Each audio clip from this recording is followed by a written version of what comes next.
Существует два утверждения, отражающие две проблемы. Первая проблема. Первое утверждение такое. Я не могу совершать намаз 5 раз в день. У меня это не получается. Я тебе не верю. Кто бы ни говорил, что не может, я ему не верю. Знаете почему? Потому что я верю Аллаху. Вы заметили, что я не сказал «верю в Аллаха», я сказал «я верю Аллаху». Чувствуете разницу? Верю в Аллаха значит, что я верю, что Аллах существует, я верю в Него. Но когда я говорю «верю Аллаху», это означает, что я верю в то, что Он говорит. Он говорит, субхану ва тааля.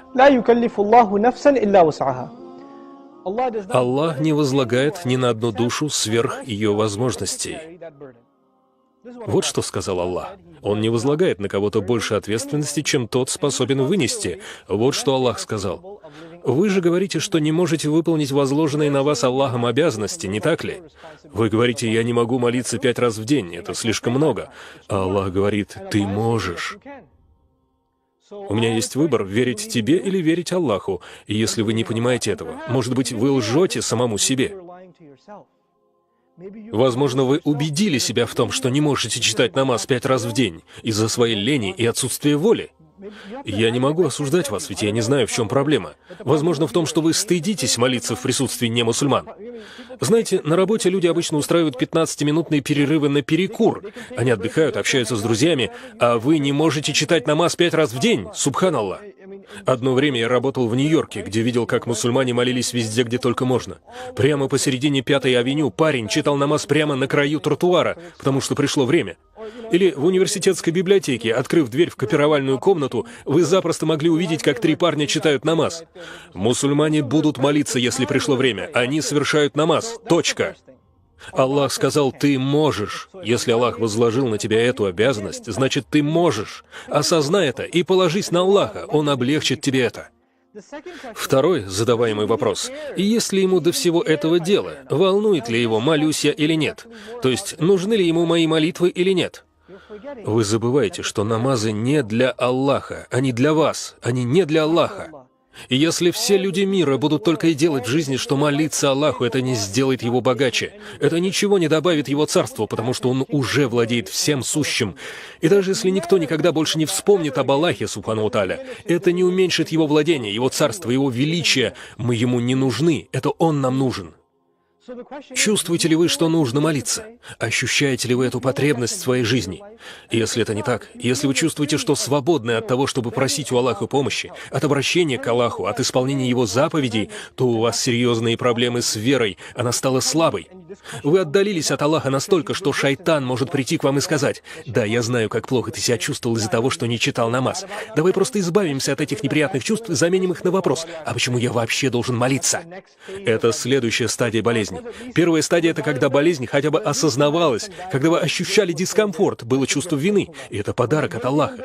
Когда чувство вины проходит, и вы говорите, Аллаху не нужны мои намазы, все хорошо, до тех пор, пока у меня все хорошо. И это последняя стадия, о которой я хочу поговорить.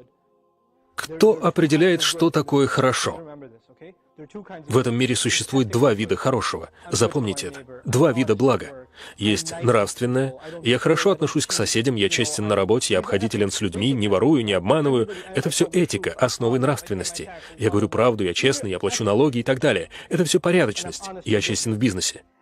Также есть и религиозное благо. Я еду в хадж, плачу закят, читаю намаз 5 раз в день, пощусь в месяц Рамадан. Это уже не просто морально-этическое, это религиозное благо. Религиозные хорошие поступки и просто хорошие поступки, нравственные по своей природе. Что постоянно происходит с мусульманами и немусульманами, особенно с мусульманами?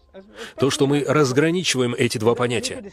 Поэтому в мусульманском мире вы найдете хороших людей с точки зрения морали. Они хорошо общаются со своей семьей, заботятся о своих детях, ответственны за хозяйство, они приятны в общении со своими соседями, они честные на работе, хорошие люди. Но знаете что? Они без религии. Мне не нужна религия, чтобы быть хорошим. Вот что они говорят.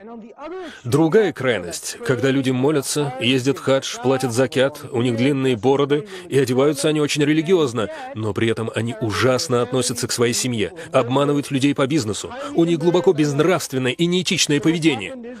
Произошло то, что мы разделили эти два измерения хорошего – нравственное, этическое и религиозное. Всевышний Аллах объединяет их в одном аяте, который называется аят-уль-бир, аят благочестия. Что значит быть хорошим? Изучив аят, вы поймете, что это комбинация двух вещей.